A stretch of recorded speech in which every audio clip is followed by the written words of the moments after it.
Assalamualaikum warahmatullahi wabarakatuh. Perkenalkan, kami dari kelompok kelas ZTN 5C dengan mata kuliah Hukum Kepartaian dan Pemilu. Di sini kami akan mempresentasikan tentang isi jurnal kami yang berjudul tentang Sistem Kepartaian di Era Reformasi. Sebelum presentasi, saya akan memperkenalkan nama anggota kelompok kami. Yang pertama, saya sendiri, Ria Datul Fitria. Saya Nangdra Dwi Cahyono. Saya Muhammad Arga Wahyu Bimantara. Baik, langsung saja materi pertama akan dijelaskan oleh sahabat Arga. Baik, materi yang pertama itu tentang suatu negara dapat disebut bersistem satu partai, dua partai, atau multipartai. Dapat dilihat dari berapa banyak partai yang ikut serta dalam pemilu.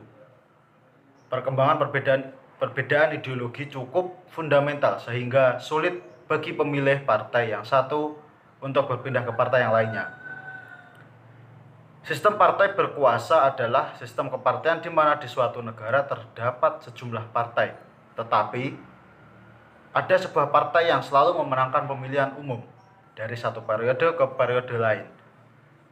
Partai yang selalu menang tersebut menjadi dominan di antara partai yang lainnya. Dilihat dari sisi basis massa, dukungan pemerintah maupun kemenangan kursi mereka di setiap pemilihan umum.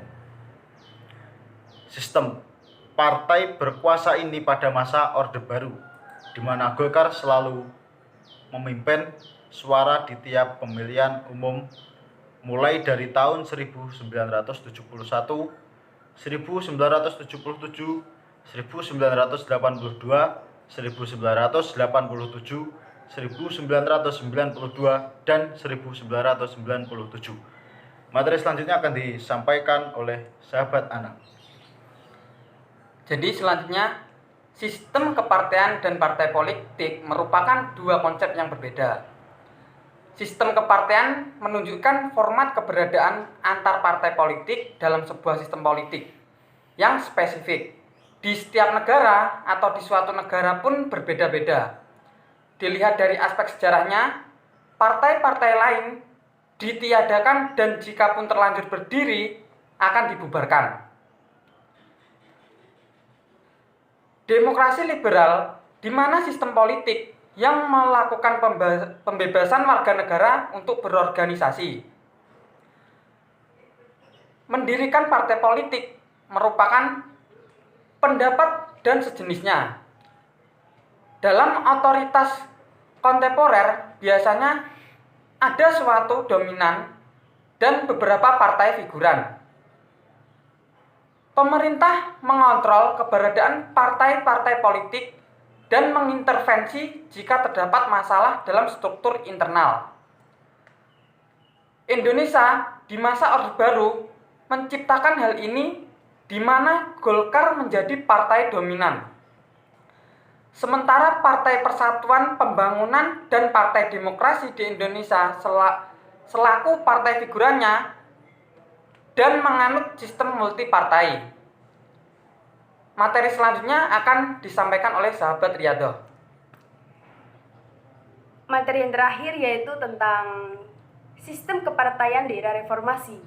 Jadi kesimpulannya, kualitas partai politik sebagai sebuah institusi akan mempengaruhi kualitas sistem kepartaian yang terbentuk sehingga harus ada kerjasama bersama yang dilakukan supaya kualitas partai politik tersebut bisa meningkat dan secara kualitas. Untuk sistem kepartaiannya juga lebih baik.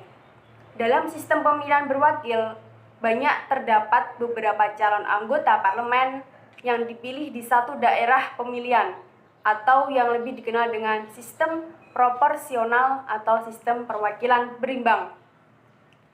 Jadi untuk sistem kali ini, dalam satu wilayah besar atau biasa disebut dengan daerah pemilihan terdapat lebih dari satu wakil rakyat yang duduk di parlemen. Penentuan pemenang pemilu ditentukan berdasarkan pembagian jumlah kursi dengan jumlah suara yang diperoleh seluruh peserta pemilu secara nasional. Sekian dari kelompok kami, kurang lebihnya mohon maaf. Sekian, terima kasih. Wabillahi muwaffiq ila aqwamit thoriq. Wassalamualaikum Wassalamualaikum warahmatullahi wabarakatuh.